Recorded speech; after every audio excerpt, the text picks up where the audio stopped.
Čia yra karpinių edukacija, kurioje mes galim susikurti knygos skirtuką, atviruką, paveiksliuką savo, draugui, bet kam. Žodžiu, čia tiek daug popieriaus dabar ant stalo. Žodžiu, visą popierių ant stalo viską naudok. Tušinukai, rašikliai irgi viską naudok. Didelės žirklės ir va tokios vat rožinės mažytės. Skirtukų trafaretai skirtingų dydžių yra. Ir yra va tokie va visokie mažiukai, va. Visokios gėlytės, katinai, žodžiu, čia reikia ieškoti krūvoj, kas čia yra.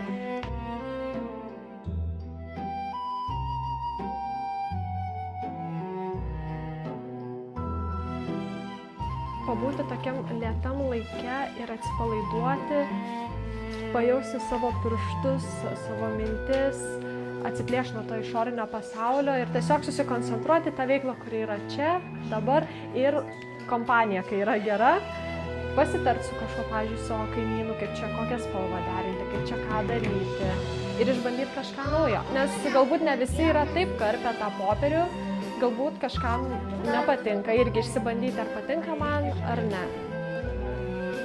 Linkėjimus už tai, kad inicijuojate edukacijas, kad jie būtinai atvažiuoja pas mus įsigyti, tas kaimynės nuotaikas.